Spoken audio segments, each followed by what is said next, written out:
mask. Okay, it's safe. In real life. Okay, thank you. So, I can begin? Yes, sure. Okay, good morning. It's indeed great pleasure to be here in my first council. And very important questions will be discussed today. A few of them that I think really need serious discussion. So firstly, situation in Russia about Mr. Navalny.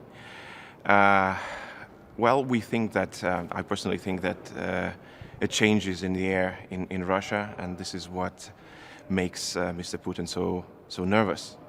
That's why he detained 3,500 people in the streets. That's why he detained Mr. Navalny. That's why he detained his wife. But I think that the EU needs to send a very clear and decisive message that this is not acceptable.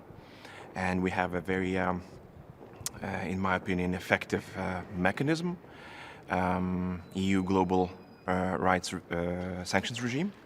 And I think it needs to be used decisively in order to send a message that human rights abuses, wherever they happen, in Minsk, in Moscow, in Hong Kong, they will not be tolerated. Secondly, the vaccination program for the EU neighborhood. Obviously, it's incredibly important to send a message to our partners, wherever they are, east or south, Western Balkans, that we care for them and we're here to help.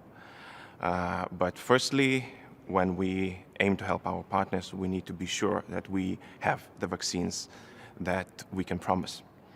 So last week's message from AstraZeneca, I don't think that sends the right message, neither to you nor to our partners.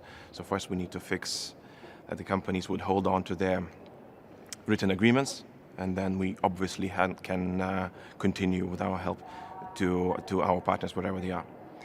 Hong Kong as well, I think the situation is unacceptable with 50 opposition members detained. But I think that EU needs to have a more serious and in-depth discussion regarding this human rights situation in China as a whole. Apparently, when we were signing the investment agreement, it looked like countries need more discussion on subjects like human rights. And lastly, transatlantic relations. I think this is the best opportunity to rebuild what has weakened during the last 4 years, and use this opportunity and not to waste time in the areas that are most important for both sides of Atlantic: climate, trade, human rights. Thank you.